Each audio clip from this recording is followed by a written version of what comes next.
Ela, 19 anos apenas, desaparece misteriosamente em uma noite tranquila no ano de 2004. O que teria começado como uma simples ida ao estádio se transformaria em um dos casos mais intrigantes da história criminal da Geórgia, nos Estados Unidos. Neste episódio, você conhecerá detalhes sinistros deste caso, os mistérios que quase não foram resolvidos, os suspeitos e as reviravoltas que mantiveram investigadores e familiares em busca de respostas por anos a fio. O caso foi, digamos, parcialmente resolvido, e você entenderá por quê.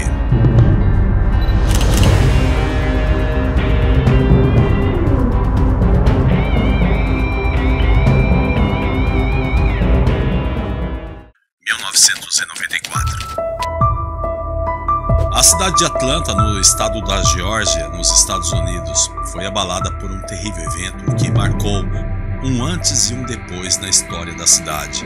Shannon Melendi, uma estudante universitária de apenas 19 anos de idade, desapareceu sem deixar nenhum rastro de seu possível paradeiro. Ela nasceu em Miami, na Flórida, no dia 20 de outubro de 1974. Shannon tinha uma pequena família composta por seus pais e sua irmã Monique. Durante seu crescimento, seus pais ensinaram o valor de uma educação de qualidade, e isso devia ser sua máxima prioridade. Shannon, em seus anos escolares, destacou-se por ser uma das melhores alunas de sua classe. Além disso, ela também encontrava tempo para participar de diversos clubes e atividades na escola, onde também superava seus colegas em excelência e conhecimento. Devido às suas excelentes notas e todas as atividades e clubes dos quais participou, todas as universidades estavam dispostas a aceitá-la. E finalmente ela decidiu entrar na Universidade de Emory. Ela partiu para Atlanta para iniciar seus estudos. A universidade causou uma grande impressão em Shannon, pois ela conseguiu se instalar rapidamente e fazer muitos amigos. Apesar da bolsa que ela recebeu para ajudá-la a cobrir suas despesas, Shannon decidiu conseguir um emprego de meio período perto de sua casa. Havia um campo de beisebol onde precisavam de funcionários. Shannon conseguiu o emprego, e parte dele consistia em vigiar o placar dos jogos e alterar os resultados. 26 de março. No campo de beisebol, devido a um erro de seus superiores, Shannon foi adicionada ao horário que seria de sua amiga.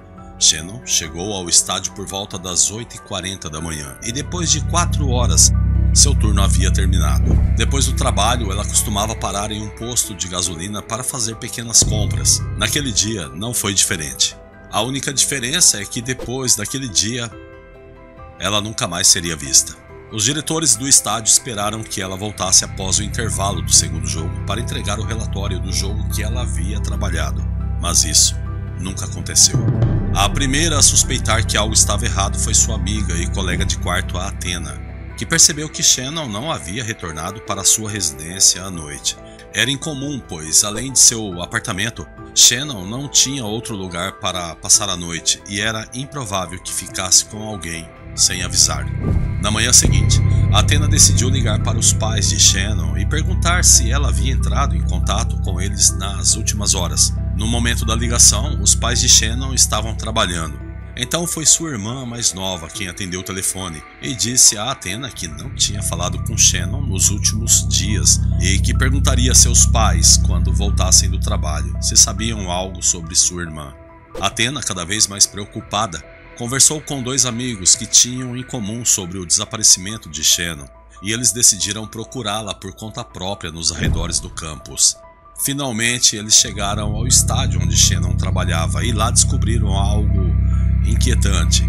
Ao se aproximarem do local, notaram o posto de gasolina onde Shannon costumava parar e, para sua surpresa, o carro de sua amiga estava estacionado lá. Quando se aproximaram do veículo, perceberam que estava vazio, mas as chaves estavam dentro e as portas estavam abertas. Isso, claro, causou ansiedade nos amigos de Shannon. Quando começaram a suspeitar que algo poderia estar errado com sua amiga, decidiram informar a polícia, mas os policiais apenas deram uma olhada no carro e alegaram que, provavelmente, Shannon tinha ido embora por conta própria, pois não havia indícios de um possível crime, já que não havia sangue nem sinais de luta dentro do carro. Eles apenas aconselharam aos amigos que não se preocupassem e pediram a Athena que levasse o carro para o estacionamento da universidade. Os agentes conversaram com os funcionários do posto de gasolina, que confirmaram que tinham visto Shannon por volta do meio-dia do dia anterior, mas não notaram nada suspeito. Então, continuaram com a ideia de que Shannon tinha ido embora por conta própria, e essa foi a versão oficial que a polícia deu aos moradores locais naquela noite. Ao saber da notícia, os pais de Shannon viajaram imediatamente para Atlanta para participar da busca por sua filha. Ao descobrir que a polícia não estava interessada em investigar o desaparecimento, fizeram todo o possível para mudar essa situação e, em grande parte, conseguiram. Graças a Shannon, que havia participado do congresso na organização sem fins lucrativos de Jimmy Carter, ex-presidente dos Estados Unidos, os pais de Shannon informaram a ele que a garota havia desaparecido e ele conseguiu que o FBI se envolvesse no caso. Eles também anunciaram uma recompensa de $10 mil para quem fornecesse informações que ajudasse a encontrar o paradeiro de Shannon. Além disso, os detetives identificaram vários suspeitos entre os conhecidos de Shannon, mas logo esses provaram sua inocência. 29 de março. 3 dias após o desaparecimento da garota, algo interessante aconteceu. Um homem desconhecido ligou para a polícia através do número que aparecia nos folhetos de desaparecimento. Ele afirmou que os jornalistas haviam se enganado ao relatar o desaparecimento quando disseram que Shannon estava usando calças verdes no dia que desapareceu, quando, na verdade, eram azuis. O autor da ligação disse que estava mantendo Shannon presa e não tinha intenção de soltá-la. Apesar da pessoa que ligou ter dito que tinha Shannon, as forças policiais ainda insistiam que Shannon tinha ido embora por conta própria. 6 de abril. A situação se arrastou por vários dias até que uma pessoa não identificada fez uma segunda ligação. Desta vez, ligou para o centro de aconselhamento da universidade e disse que estava com Shannon presa e que ela estava bem. Prometeu ligar mais tarde para negociar seu retorno e também disse que deixaria o anel de Shannon em algum lugar para que a polícia próxima ao local confirmasse suas palavras. Desta vez, o FBI rastreou a ligação e descobriu que foi feita de um telefone público perto de um Burger King nos subúrbios de Atlanta. Os detetives foram até o local e encontraram o anel em uma bolsa de pano que estava com alguns pedaços de fita nela. Os pais confirmaram que, de fato, o anel pertencia a Shannon. Inicialmente, essa notícia foi um verdadeiro alívio para os pais da garota, pois acendeu a esperança de vê-la viva novamente. Mas o agressor não entrou mais em contato com eles para apresentar suas exigências e devolver Shannon sã e salva. Isso levou as forças da lei a reclassificar este caso de desaparecimento para sequestro. Falhas da polícia. O departamento de polícia nomeou um novo detetive-chefe que imediatamente apontou a falta de ética e profissionalismo de seus predecessores. Ele disse que a maioria de suas ações e decisões tinham sido defeituosas, pois nunca coletaram pistas, não tiraram impressões digitais e ainda pediram a alguém que movesse o carro para outro lugar. Ele repudiou o fato de o caso não ter sido levado a sério ou investigado, e em vez disso terem pensado que a garota tinha fugido e voltaria em breve. Com tudo isso em mente, os novos investigadores decidiram seguir todas as pistas possíveis e reconstruir o caso desde o início. O primeiro lugar em que se concentraram foi o campo de beisebol, que foi um dos lugares onde Shannon foi vista pela última vez no dia em que desapareceu. E a situação ficou complicada, pois haviam se passado várias semanas desde o desaparecimento dela e o caso já estava esfriando. Além disso, naquele dia houve um jogo de campeonato, portanto o número de visitantes e participantes superava várias centenas de pessoas. Os detetives tentaram entrevistar o maior número de pessoas possível e pediram a elas para recordarem algum momento suspeito naquele dia. Muitos dos entrevistados contaram a mesma história, que a única estranheza que notaram naquele dia foi o comportamento do árbitro, chamado Colvin Butch Hinton. Guarde bem esse nome, Butch. Segundo os jogadores e o pessoal do estádio, ele desvalorizava enormemente seu trabalho e estava distraído o tempo todo, mesmo nos momentos-chave dos jogos. Em vez de cumprir suas obrigações, ele tentava constantemente conversar com Shannon e convidá-la para sair. Butch tinha 33 anos, trabalhava como mecânico na companhia local Delta Airlines. Guarde bem essa informação, que enquanto arbitrar os jogos era apenas seu hobby. Ele tinha esposa e dava aula na escola dominical da igreja. Por conta disso, parecia bastante inofensivo. Os detetives descobriram que Butch deixou o campo de beisebol quase ao mesmo tempo que Shannon. Após conversar com seus colegas, eles divulgaram algo que acharam bastante estranho. No dia anterior, Butch havia pedido aos seus companheiros que o substituíssem naquele jogo, alegando ter um compromisso pendente naquele dia. Todos sabiam que Butch era casado, mas ele afirmou que sua esposa estava fora da cidade por alguns dias. Diante da recusa de seus colegas, ele então ligou para seu chefe e disse que sairia do jogo antes do tempo, alegando que a esposa de seu irmão estava no hospital e que não tinha com quem deixar as crianças. Ele entrou nos vestiários, trocou de roupa e saiu. 3 horas depois, voltou ao estádio, onde foi visto por um de seus colegas, que lhe perguntou o que estava fazendo ali.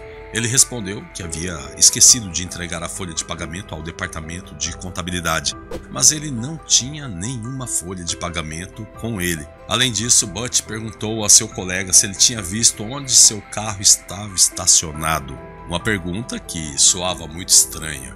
Interrogatório. Os investigadores interrogaram Butch, que negou ter algo a ver com o desaparecimento da garota. Segundo ele, ao sair do estádio, foi direto para casa. Para confirmar sua versão, ele mostrou aos detetives várias chamadas feitas de seu telefone para outras pessoas. Os investigadores sugeriram a Butch fazer um teste de polígrafo. Ele aceitou fazer, mas não passou, pois quase todas as respostas foram consideradas falsas. No entanto, isso não foi suficiente para detê-lo. Sem evidências, tiveram que libertá-lo. Lembra do anel da Shannon? Com evidências circunstanciais contra ele, os investigadores conseguiram obter um mandado de busca na sua residência, que estava localizada a uma curta distância da lanchonete onde a polícia encontrou o anel de Shannon. Os vizinhos de Butch deram declarações bastante curiosas aos investigadores. Uma delas era de que Butch tinha feito uma fogueira na madrugada do dia seguinte ao desaparecimento de Shannon. E guarde bem essa informação. Butch mais tarde ligou para seu pai e pediu uma serra manual, dizendo que uma árvore tinha caído sobre seu carro. Os detetives foram à casa do homem com seus cães farejadores, mas não encontraram nada que indicasse a presença de Shannon no local. No entanto, encontraram algo muito interessante na propriedade. Havia 3 áreas com solo recentemente coberto. Ao desenterrarem, descobriram algo muito perturbador: dezenas de roupas e sapatos femininos, além de um saco de dormir e várias fichas de pontuação de jogos de beisebol. Os especialistas examinaram as roupas desenterradas e mostraram fotos aos pais de Shannon para ver se reconhecia alguma delas como pertencente à sua filha. Concluíram que nenhuma delas era da garota. Butch disse que não tinha ideia de onde aquelas roupas em seu quintal tinham surgido e sugeriu que provavelmente essas coisas tinham sido deixadas lá pelos antigos proprietários da casa. Neste ponto, a polícia estava em uma situação delicada. Muitos fatos apontavam para o envolvimento de Butch no desaparecimento de Shannon, mas ao mesmo tempo, nenhuma das evidências parecia ser suficiente para acusá-lo diretamente no caso. Portanto, eles esperavam que uma revisão mais detalhada do carro da garota desse melhores resultados e mais evidências para descobrir a verdade. Não tiveram sorte, pois a polícia não coletou impressões digitais nem procurou mais evidências no primeiro dia do desaparecimento, e os especialistas não conseguiram encontrá-las. Mas descobriram algo interessante. Alguém havia limpado cuidadosamente o veículo, garantindo destruir qualquer possível rastro. Nas insistentes tentativas de encontrar evidências contundentes contra Butch, um dos detetives desenterrou um dado realmente interessante. Ele examinou a bolsa que continha o anel de Shannon, e descobriu que esses itens eram fabricados exclusivamente para venda no atacado. O investigador entrou em contato com o proprietário da empresa onde essas bolsas são fabricadas e ele disse que o único comprador desse tipo de bolsa no estado da Geórgia era a Delta Airlines. A empresa declarou que essas bolsas são usadas pelos mecânicos para guardar pequenas peças de aviões. Além disso, os detetives examinaram minuciosamente o assunto do anel e encontraram outra pequena pista. No carro de Butch, encontraram pedaços da mesma fita adesiva que envolvia a bolsa onde estava o anel de Shannon. Na mesma fita, os investigadores encontraram vestígios de metal. Eles examinaram e concluíram que aquele tipo de metal era utilizado apenas na indústria aeronáutica. Apesar de todas as provas, o caso ficou estagnado por muitos meses. Os investigadores e os pais de Shannon estavam convencidos de que Butch estava por trás de tudo isso, mas não encontraram nenhuma prova que o vinculasse diretamente ao caso. Tudo o que tinham eram apenas evidências circunstanciais. Já a companhia aérea, assim que soube da suspeita da polícia sobre Butch, o demitiu imediatamente. Os investigadores examinaram o histórico de Butch e descobriram que ele tinha um histórico criminal bastante impressionante, e algo que não foi descoberto desde o início da investigação, já que nos anos 90 ainda não existia um banco de dados criminais avançado. As roupas femininas encontradas enterradas em seu quintal indicavam que ele poderia ter outras vítimas que não sobreviveram. Os investigadores do caso de Shannon nunca conseguiram apresentar acusações contra Butch no caso, por falta de provas contundentes contra ele. Por mais que se esforçassem para obter novas provas, parecia que todos os seus esforços eram em vão. Butch foi libertado em 2003, depois de passar 8 anos na prisão. Mas calma, tem reviravolta. Enquanto estava na prisão, ele falava para os outros detentos sobre sua implicação no caso. Vários deles concordaram em testemunhar contra ele. Cerca de 10 detentos prestaram depoimentos. Um deles disse que acordou no meio da noite com um grito de seu companheiro de cela. Ele disse que Butch chorava e dizia que não havia sido ele que tinha dado um fim à vida de Shannon, e sim que os demônios dentro dele o havia feito. Ele perguntou aos outros detentos que chances havia dele ser preso por assassinato se o corpo da vítima nunca fosse encontrado, e a um dos detentos ele quase confessou o que tinha feito.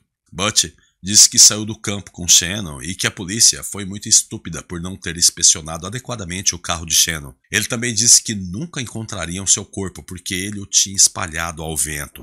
Graças a essas declarações e às evidências circunstanciais já coletadas, os investigadores tiveram a oportunidade de levar o caso a julgamento e, finalmente, 6 meses depois, em 2004, prenderam Butch novamente.